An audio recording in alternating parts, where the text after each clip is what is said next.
Hello et bienvenue sur le podcast de No Rain No Flower.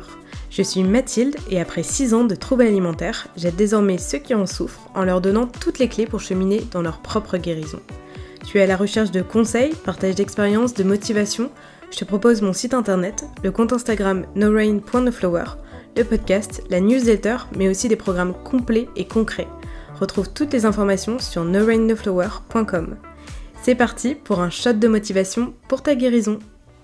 Hello, on se retrouve pour un nouvel épisode de podcast un peu plus psychologique. Pour ceux qui m'écoutent depuis un moment, vous le savez, j'aime beaucoup tout ce qui touche à la psychologie, ça me passionne vraiment. Et les troubles alimentaires étant des maladies mentales avant tout, il y a une grosse part de psychologie dans la guérison. Et mon objectif à travers mon podcast, c'est aussi de vous guider dans vos moments d'introspection, d'où ce sujet. Donc aujourd'hui, on va parler du TCA comme langage silencieux du corps. Qu'est-ce que ça veut dire ? En parlant de langage silencieux du corps, je sous-entends que le trouble alimentaire, c'est une façon pour ton corps de parler à ta place. Parce que pour moi, mon trouble alimentaire, ça a aussi été, entre autres, un cri qu'on n'a pas su entendre autrement ou avant, par moi-même et par mon entourage, sur des choses douloureuses que j'avais en moi. Et donc cet épisode, il est là pour vous faire réfléchir à votre trouble alimentaire qui pourrait être vu comme un langage non verbal, une tentative de communication que quand vous manquez de mots, ou que tout simplement les mots sont impossibles à exprimer. Je vais donc vous expliquer ici les raisons possibles de votre silence émotionnel, je donnerai des hypothèses du langage corporel du trouble alimentaire, et je finirai par donner des pistes pour essayer d'écouter / de comprendre ce que ton corps veut te dire. Je précise que c'est une piste de réflexion, le trouble alimentaire il peut pas s'expliquer à 100% par du langage émotionnel, mais c'est quelque chose qui peut vous amener à comprendre ce que votre corps raconte pour vous aider à vous reconnecter à lui, votre allié, et non pas votre ennemi. Donc la première partie, on va parler des raisons de ce silence émotionnel, c'est-à-dire pourquoi ton corps exprime ce que tu ne sais pas dire. Le trouble alimentaire, ça pourrait être donc une façon, entre autres, de dire quelque chose sans le dire avec des mots. M-O-T-S, mais plutôt du coup de le dire avec des mots M-A-U-X. C'est ce que j'appelle le langage silencieux, le langage du corps. Avant de comprendre ce que ton corps dit, c'est intéressant de comprendre pourquoi ton corps parle. Donc, les raisons de ce langage émotionnel, la première raison, ça pourrait être le fait que tu as grandi dans une famille ou dans un environnement plus globalement où les émotions étaient tues. Donc, c'est-à-dire que si, lorsque tu exprimais tes émotions enfant, on t'a répété « Mais non, c'est rien, arrête d'en faire une montagne, t'es trop sensible, il y a plus grave, t'exagères », ou qu'à l'inverse, t'as grandi dans un environnement où on te demandait parfois inconsciemment d'être fort, de ne pas déranger, de ne pas faire de vagues, de ne pas ajouter de charge émotionnelle aux autres, etc. Du coup, t'as appris à taire ce que tu ressens. On t'a pas appris à accueillir tes émotions, à les nommer, à les légitimer, parce que c'est quelque chose qui s'apprend. Moi, je suis jeune maman et je lis qu'avant 6 ans, l'enfant n'est pas en capacité de gérer seul ses émotions et que du coup, il est nécessaire de l'accompagner, l'aider à les nommer, à les accepter, à exprimer, etc. Donc, c'est vraiment quelque chose qu'on doit apprendre. Et si on t'a pas appris à faire ça, ou qu'on t'a amené à renier ce que tu ressens, évidemment, aujourd'hui, tu as peut-être un silence émotionnel en toi. Une deuxième raison, c'est peut-être parce qu'on t'a appris inconsciemment, encore une fois, que certaines émotions doivent être cachées. C'est un peu dans la même veine que le point précédent, mais si on t'a appris que tes propres besoins, ils doivent passer après les autres, que répondre à ses besoins en premier, c'est égoïste, que la vulnérabilité, c'est pour les trop fragiles, que la tristesse, la colère, ce sont des émotions à garder pour soi, à ne pas montrer aux autres, et que si en même temps, en parallèle, on t'a uniquement félicité quand tu étais sage, quand tu performais, etc., toutes ces règles implicites font que tu apprends à être la bonne élève, celle qui ne fait pas de bruit, celle à qui on a appris à être sage, discrète, à ne pas en faire de trop. Donc forcément, tu refoules toutes les émotions qui pourraient aller à l'inverse de tout ça. Une autre raison du fait que tu n'exprimes pas les choses autrement que par ton corps, c'est parce que parfois c'est trop douloureux d'exprimer certaines choses avec des mots. Ici, je parle notamment d'événements traumatiques, que ce soit pendant l'enfance ou même adulte. Parfois, un événement traumatique, une insécurité affective, un environnement instable est tout simplement trop à porter pour le cerveau, qui, de ce fait, active une réaction de survie. C'est comme si le cerveau disait « c'est trop douloureux pour toi, je vais le stocker quelque part », et donc ce quelque part, c'est dans ton corps. Une quatrième raison, c'est que certaines émotions ont pu être perçues comme dangereuses pour ton cerveau. Peut-être que, par expérience, ton cerveau, il a associé des émotions à quelque chose de dangereux. Je te donne des exemples.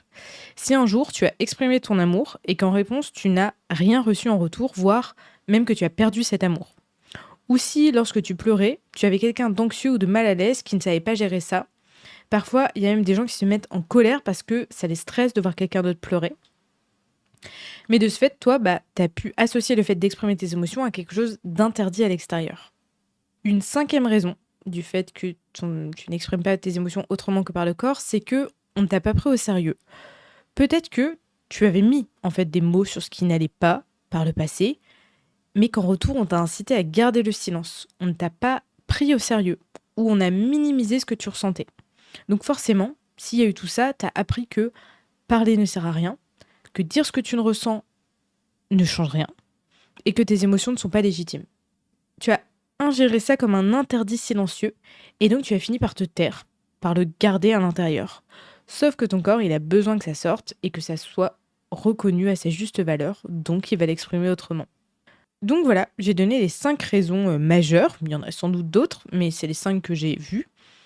Et donc dans de nombreux cas, tu peux voir que c'est parce que tu as parfois exprimé tes émotions par le passé, mais que tu as eu en retour comme une interdiction de t'exprimer, en tout cas d'exprimer tes émotions, et les personnes qui incitent les autres à cacher leurs émotions pensent qu'ainsi, ça fera disparaître l'émotion. Mais une émotion interdite ne disparaît pas. Elle se déplace dans le corps et elle finira par s'exprimer d'une façon ou d'une autre. J'en suis vraiment intimement persuadée. Évidemment, c'est une façon de voir les choses et tout le monde ne va pas partager cette façon de voir les choses. Mais honnêtement, que ce soit par ma propre expérience, mais aussi quand j'en discute avec d'autres, je me rends compte que souvent, il y a plein de choses qui s'expriment par le corps parce que ça n'est pas exprimé par des mots. J'espère que cette première partie, elle va t'aider peut-être à avoir des prises de conscience, à comprendre des choses sur toi, sur ton trouble alimentaire. Personnellement, si j'avais écouté cet épisode à l'époque, je pense vraiment que ça m'aurait beaucoup aidé. Là, en tout cas, quand j'explique tout ça, moi, ça fait beaucoup de sens avec mon histoire. Je vais parler maintenant du langage corporel du trouble alimentaire, mais avant ça, je vais vous parler un peu plus globalement du langage somatocorporel. Donc, le langage somatocorporel, c'est quelque chose que j'ai découvert vers la fin de mes troubles alimentaires, et aujourd'hui, dès que j'ai une douleur quelque part, je vais regarder la signification dans mon dictionnaire des maladies de Jacques Martel. C'est un dictionnaire assez connu. Et d'ailleurs, ma sœur, qui est ostéo, et évidemment, tout ne s'explique pas par le somatique, mais elle regarde aussi la signification pour en parler avec ses patients durant la séance, parce que il y a beaucoup de blocages, beaucoup de douleurs qui ont une grande part de psychologie. Et en avoir conscience, ça peut aider. Déjà, il faut savoir que chez tout le monde, le corps parle, parce qu'on est quand même dans une société, notamment en Occident, où on a un mode de vie très intense, où on intellectualise tout, où on est très focus sur le mental, plus que sur les ressentis corporels. Le corps parle, mais on ne l'écoute pas. Ça, c'est une citation que j'ai dit dans mon roman autobiographique. Et c'est vrai, en fait. Il y a plein de douleurs chroniques qui s'expliquent somatiquement. Donc, qu'est-ce que le langage somatocorporel ? C'est tout simplement le fait que le corps exprime ce que l'esprit n'arrive pas à formuler ou à conscientiser. Ça peut se faire à travers la posture, des douleurs musculaires, des troubles du sommeil, des problèmes de digestion, la respiration ou des comportements automatiques dont on n'a même plus conscience. Je vais vous donner des exemples concrets en me basant sur des douleurs et blocages fréquents chez les personnes anxieuses. Je pense que malheureusement, ça parlera à beaucoup d'entre vous qui m'écoutez parce que je sais que vous êtes une population comme moi, très honnêtement anxieuse. Donc, les premières douleurs chez les personnes anxieuses, c'est les douleurs aux épaules et à la nuque.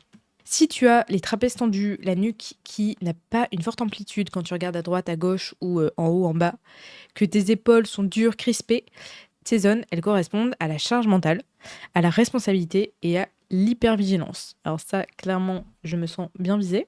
Le langage somatocorporel de ces zones, c'est ton corps qui dit « je porte tout, je porte trop, je ne peux pas plus porter, je vais m'écrouler parce que j'ai trop de responsabilités. Je m'inflige de tenir absolument la cadence, le rythme, mais c'est trop. » Une deuxième grande catégorie de douleurs chez les personnes anxieuses, c'est les douleurs dans le bas du dos.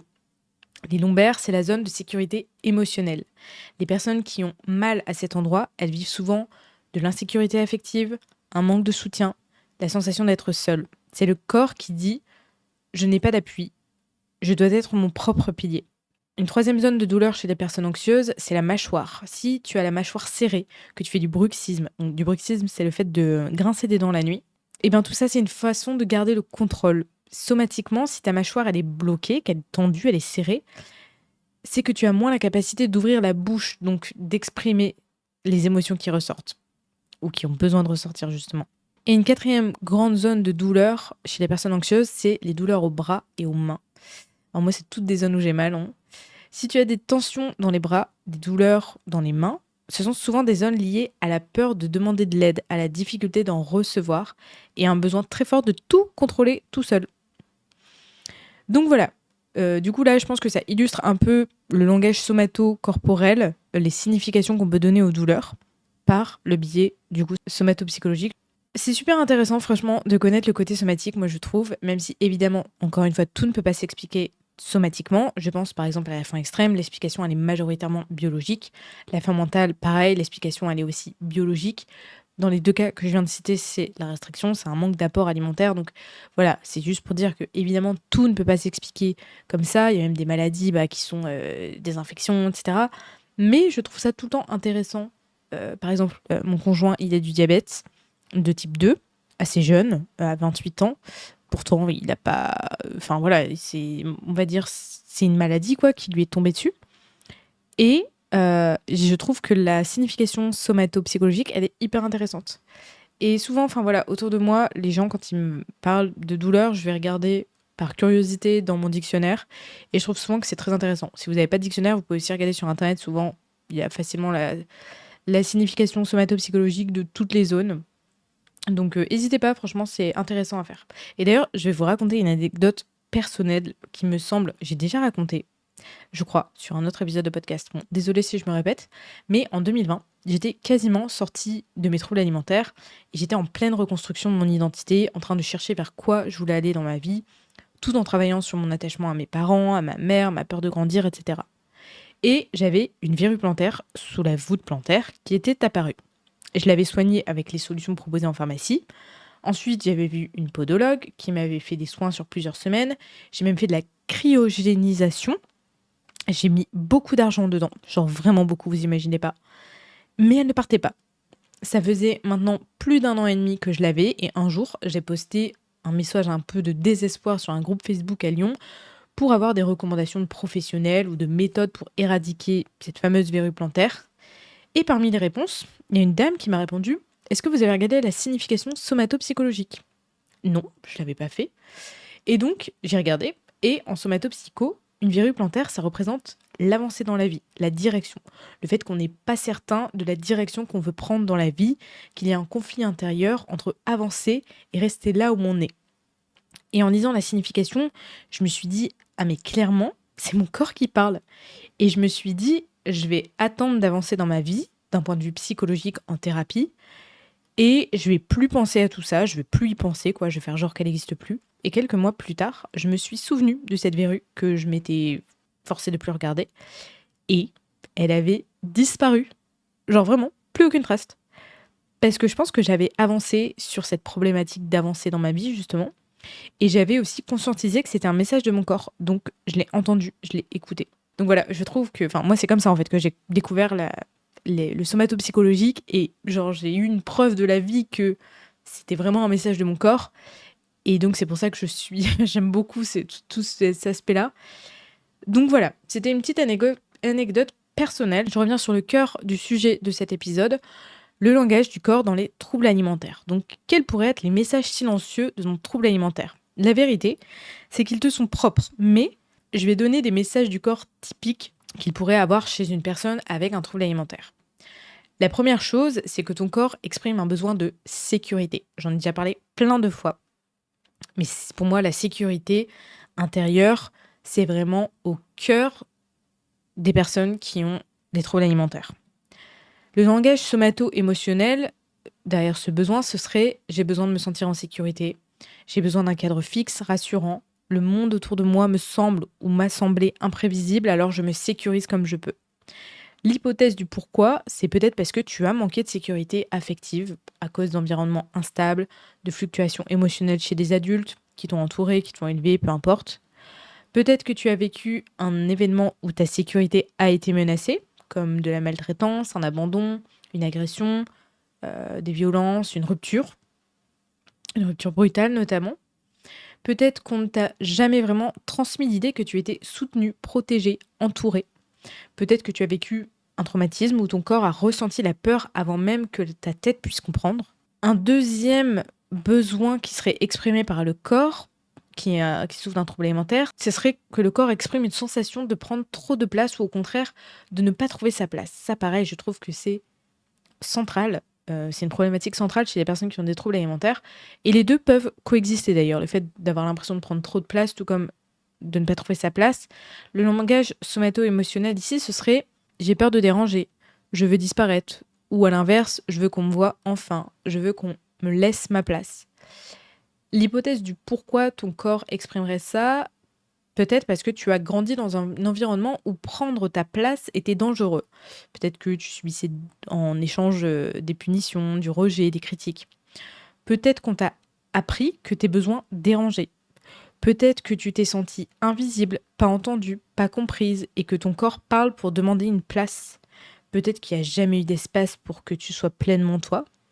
Ou peut-être encore que tu as eu une place qui n'était pas la tienne, c'est-à-dire qu'on rejetait ton identité.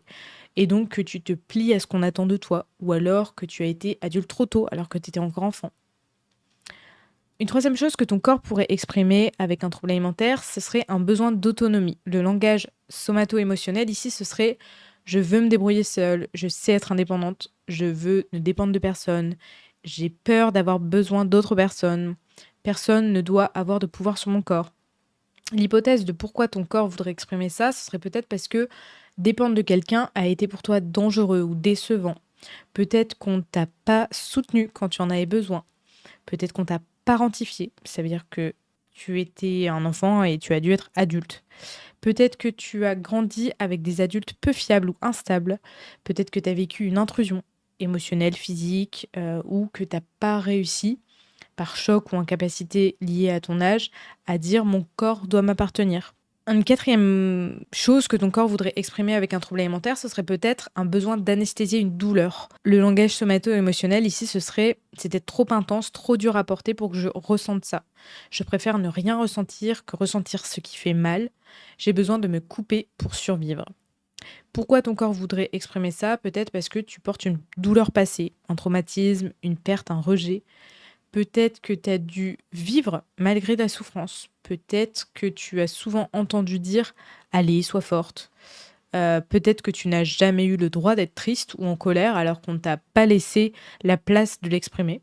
Une cinquième chose qu'un corps avec un trouble alimentaire voudrait peut-être exprimer, c'est ne pas ressentir le droit d'exister. Ici, le langage somato-émotionnel, ce serait je ressens ne pas le droit d'être là. Je dois me faire petite pour mériter ma place. Je ne suis pas assez importante pour prendre soin de moi. Pourquoi tu ressentirais ça? Peut-être parce qu'on t'a transmis l'idée que tu étais un poids, un problème. Peut-être que quelqu'un a occupé tout l'espace émotionnel dans ta famille. Peut-être que tu n'as pas été désiré ou que tu ne l'as pas senti en tout cas. Peut-être que tu as été comparé, dévalorisé, rabaissé. Une sixième chose que ton corps avec un trouble alimentaire pourrait exprimer, ce serait peut-être un besoin de rester dans l'enfance ou de réparer l'enfance. Le langage somato-émotionnel ici, ce serait je veux revenir à un moment où tout était plus simple, ou je veux revenir à un moment où quelque chose a besoin d'être réparé. Être adulte me fait peur, j'ai besoin de protection. Je n'ai pas eu d'enfance ou pas eu l'enfance que j'aurais aimé avoir. L'hypothèse du pourquoi, ce serait peut-être parce que tu as dû grandir trop vite, parentification. Peut-être que ton enfance a été insécurisante. Peut-être que tu n'as pas eu l'attention, la protection, la douceur dont un enfant aurait besoin. Peut-être que tu as été confronté trop tôt à des responsabilités d'adulte. C'est la même chose que grandir trop vite. Peut-être que tu as vécu un traumatisme dans ton enfance qui a figé une partie de toi à cet âge-là. Une septième chose que ton corps pourrait exprimer avec un trouble alimentaire, ce serait peut-être une colère non dite. Le langage somato-émotionnel ici, ce serait je suis en colère, mais je ne peux pas le dire. J'ai peur que ma colère détruise quelque chose.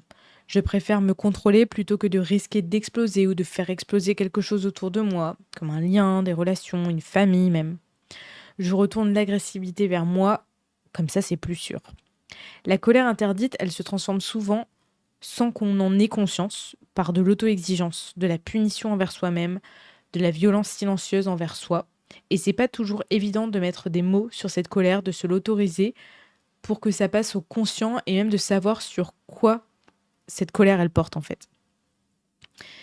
L'hypothèse de pourquoi ton corps aurait une colère à exprimer, peut-être parce que la colère elle a été punie, ridiculisée ou ignorée autour de toi. Peut-être que tu as grandi avec quelqu'un qui occupait déjà toute cette colère. Peut-être que tu as fait un mauvais lien, qu'être en colère est égal à perdre l'amour. Peut-être que tu as accumulé des injustices jamais dites. C'est possible que vous vous retrouvez dans plusieurs de ces points que je viens de citer. Et attention, je n'ai formulé que des hypothèses. Parfois, entendre ces hypothèses, ça va faire germer en vous des prises de conscience. Mais ça ne veut pas dire que vous devez absolument vous retrouver dans ces hypothèses, de 1.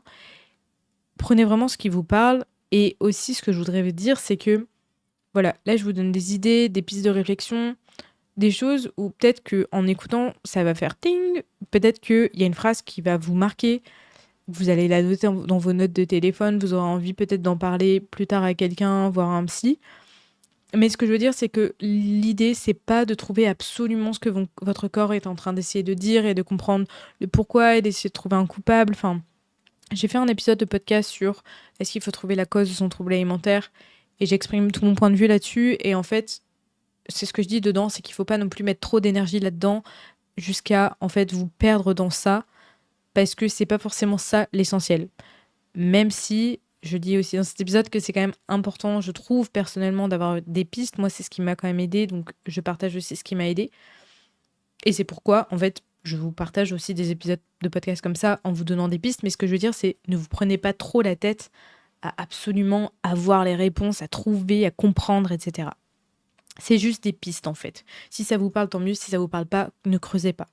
Du coup, en troisième partie de cet épisode de podcast, comment apprendre à écouter son corps.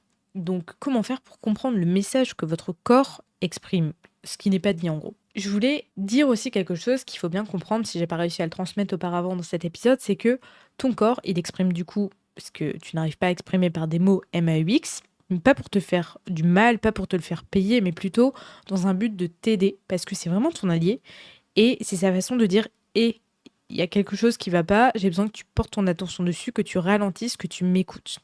Et dans cette partie, je vais essayer de te donner des pistes pour t'aider à décoder ce langage silencieux. La première chose, c'est de te reconnecter à ton corps. Ça, je pense que c'est un truc que tu entends très souvent et qui est parfois très frustrant parce qu'on ne sait pas trop comment. Mais c'est quelque chose de très important à apprendre dans la guérison, d'avoir des petits moments de reconnexion avec son corps pour rétablir cette écoute des sensations de ton corps. Pour certaines personnes, ça peut vraiment leur faire peur, donc il faut y aller en douceur quand vous êtes prêt. Moi, je faisais ça par des moments de pleine conscience, mais c'était pas non plus m'asseoir sur un tapis et écouter mon corps pendant 20 minutes. Non, ça me stressait plus qu'autre chose en fait, parce que mon esprit s'évadait constamment sur des questions, des peurs, des doutes, etc. Donc, je vais pas vous recommander ça. Après, si c'est quelque chose qui vous parle, bah, faites-le. Moi, ce que je faisais, c'est, par exemple, quand je buvais du thé ou que je prenais une boisson chaude, je me concentrais sur la sensation du chaud qui traversait mon corps, qui descendait petit à petit dans ma gorge, puis ensuite dans mon ventre. Même chose quand je prenais ma douche, je prenais le temps de ressentir le chaud de l'eau, la puissance du jet sur ma peau, etc. Et je trouve ça plus simple de se concentrer sur une zone en particulier, une sensation en particulier dans une situation précise. Ça peut être aussi quand vous êtes allongé dans votre lit le soir, de ressentir quelle partie de votre corps touche le matelas, quelle partie de votre corps touche la couette, quelle sensation ça fait. Est-ce que c'est désagréable, pas agréable? Ça peut être pas agréable en fait. L'idée, c'est pas de juger, c'est juste de prendre conscience, genre d'observer en fait. Et quand vous êtes dehors, ça peut être aussi quand vous sortez dehors. Dès que vous sortez dehors, quelle sensation ça fait, le froid ou le chaud sur votre visage. Donc voilà, moi je trouve que c'est comme ça en tout cas que je faisais quand j'avais des troubles alimentaires et c'est comme ça que je conseille de faire, je trouve ça le plus simple. Ensuite, un deuxième conseil, ça va être de relever des indices de sécurité et de danger. Ton corps, il te parle quand il est en sécurité et quand il est en danger. Et apprendre à repérer ça, ça va vraiment t'aider. Des indices de sécurité, ça va être quand tu respires plus facilement, quand tu as l'impression que ta respiration n'est pas coupée justement. Quand tu penses plus lentement, quand tu rigoles, quand tu souris, quand tu te sens plus détendu, quand tu es plus présent, quand tes épaules se relâchent. quand tu te sens connecté aux autres. Et des indices de danger, à l'inverse, ça va être une respiration un peu coupée, une respiration courte, une sensation d'oppression, une gorge serrée, un besoin de contrôler, une envie de pleurer qui monte, des pensées rapides, une sensation d'agitation de façon générale. Et quand tu repères ces indices, tu peux aussi essayer de repérer les déclencheurs de ces moments de sécurité et de danger. À vrai dire, ce sont surtout les déclencheurs du danger qui vont t'aider à avancer sur le message silencieux de ton corps. Un troisième conseil pour comprendre ce que ton corps essaye de dire, c'est de mettre des mots sur ça ne va pas. Parfois, tu sens que tout simplement, ça ne va pas. C'est d'ailleurs souvent ces mêmes jours où tu as cette sensation d'être trop grosse, trop gros, ou que tu n'aimes pas ton reflet dans le miroir. Eh bien, essaie dans ces moments-là de mettre des mots plus précis sur ton mal-être. Te demander comment tu te sens réellement. Est-ce qu'il y a une situation dans laquelle tu t'es senti mal à l'aise? Pourquoi? Est-ce qu'il y a une discussion qui t'a touché? Quelque chose qui a déclenché ton stress? Une peur? Une pression? Est-ce que c'est à la suite d'une interaction avec une personne? En fait, si tu te parles avec toi-même, c'est comme si tu parlais avec quelqu'un. C'est comme si ton psy te demandait comment tu vas, enfin, qui te pose des questions et tout. Ben, le fait de mettre des mots précis, ça peut déjà t'aider à trouver un peu plus exactement quelles sont les émotions que tu ressens. La tristesse, la honte, la solitude, la fatigue, le dégoût, la colère. Et en fait, le fait de mettre des mots dessus, ton corps va pouvoir extérioriser et éviter de le transmettre via ton corps, via des douleurs de ton corps. Mais toi aussi, ça va te permettre peut-être de mettre un peu plus en lumière ce qui ne va pas de façon générale. Un quatrième conseil, ça va être de te demander qu'est-ce que je n'ai pas dit que j'aurais aimé dire. Quand tu termines une journée, quand tu reviens d'un lieu ou d'une rencontre avec quelqu'un et que tu te sens pas très bien, sans trop savoir pourquoi, tu peux te poser cette question. Qu'est-ce que je n'ai pas dit que j'aurais aimé dire si j'étais certaine qu'il n'y avait pas de répercussions, pas de jugement? Ça peut être intéressant aussi à exprimer les non-dits que tu t'interdis de dire, ou en tout cas que quelque chose t'interdit de dire à l'intérieur de toi. Et un cinquième conseil, c'est d'accepter de l'aide thérapeutique. Le combo le plus efficace, c'est de s'aider de thérapie. Le mieux sont celles qui allient thérapie somatique et thérapie psychologique, justement, parce que les mots et le corps doivent être impliqués pour créer du changement durable. Et parfois, comme vous n'avez pas la conscience de tout, c'est intéressant de passer par la mémoire de votre corps. Après, je sais que ce sont des thérapies où les professionnels demandent d'avoir un minimum d'énergie physique et mentale, donc de ne pas trop être sous-alimenté, justement, d'avoir déjà démaigri pour les personnes qui ont perdu du poids suite à leurs troubles alimentaires. Dans ces thérapies, je parle par exemple de l'EMDR, où l'objectif, c'est de retraiter des souvenirs traumatiques qui restent bloqués dans le système nerveux. J'ai fait un épisode de podcast dédié à ça. Ça doit être genre le 4e ou le 5e épisode. C'était dans l'un de mes premiers épisodes de podcast. Parce que c'est une thérapie que j'ai faite, que je recommande dans les TCA, même chez les troubles anxieux globalement. Et donc, du coup, dans cet épisode, j'explique tout le process, comment ça marche, etc. Ensuite, je parle aussi ici de thérapie d'ICV. L'objectif de l'ICV, ça va être de réparer des manques affectifs, de stabiliser le système nerveux, de reconstituer de la sécurité intérieure, chose que je vous disais qui est centrale chez les personnes qui souffrent de TCA et de troubles anxieux, parce que c'est souvent très lié. L'ICV, ça va faire revivre au cerveau la ligne du temps, donc ton histoire de vie en fait, de ta naissance, enfin même du moment où tu es dans le ventre de ta mère jusqu'à aujourd'hui. Et cette répétition de la ligne du temps, ça va permettre à ton cerveau de comprendre que les menaces appartiennent au passé, que tu n'es plus l'enfant vulnérable d'avant, que tu es adulte et en sécurité maintenant. Troisième thérapie que je parle aussi ici, ça va être de la kinésiologie. Le but de la kinésiologie, ça va être de débloquer les blocages émotionnels, de libérer le stress enregistré dans le corps. Donc ça se passe via des tests musculaires pour identifier les stress, les croyances, les blessures. Et le ou la thérapeute va utiliser différents outils comme des points d'acupression, de la respiration, de la visualisation, des répétitions de phrases pour défaire ces mémoires corporelles. Alors moi, j'ai fait de la kinésiologie, j'en ai fait genre une bonne dizaine de séances quand je souffrais d'anorexie. Voilà, c'est très difficile de dire si ça marche après coup, parce que c'est pas un truc où on voit les effets immédiatement. Mais je pense qu'en tous les cas, ça m'a pas fait de mal. Et puis une autre thérapie qui va allier corps et esprit, ça va être l'hypnose. Voilà, alors moi pour le coup j'ai fait 2-3 séances d'hypnose, mais voilà, j'ai pas assez de retour d'expérience pour en faire un retour ici. Mais je sais que ça a aidé quand même, moi j'ai déjà eu des retours des personnes de ma communauté qui ont dit que dans certains cas ça les a aidés. Bon voilà, je pense que j'ai dit pas mal de choses sur ce sujet du langage silencieux du corps quand on souffre d'un trouble alimentaire. J'ai vraiment bien aimé préparer cet épisode, je trouve le sujet vraiment passionnant. Et puis en plus, en le préparant, honnêtement, ça m'a aussi aidé moi parce que il y a beaucoup du langage silencieux d'un corps qui a des troubles alimentaires qui est similaire à un corps qui souffre d'anxiété. C'est mon cas en ce moment, donc ça m'a aussi aidé d'avoir traversé les troubles alimentaires. Maintenant, dans ma vie, je prends très souvent conscience de ce que mon corps essaie de me dire. Et j'ai vraiment comme noué une relation de confiance avec lui qui me permet de l'écouter, qui me permet aussi aujourd'hui, je pense, d'aller plus vite dans ma thérapie. Donc, dites-vous que c'est vraiment un outil que vous allez développer pour toute votre vie, pas seulement pour guérir de votre trouble alimentaire. Si jamais cet épisode vous a aidé, vous a parlé, ajoutez un commentaire sur Spotify, sur YouTube, sur l'article de blog qui correspond. Je le mets toujours en description. J'espère vraiment que mes épisodes de podcast continuent de vous aider. J'ai pris un peu plus une dimension psychologique, je trouve, en tout cas dans mes derniers épisodes. J'espère que ça vous plaît toujours. N'hésitez pas à me soumettre des idées d'épisodes de podcast. J'ai encore pas mal d'idées, mais c'est toujours sympa si je peux carrément répondre à vos besoins.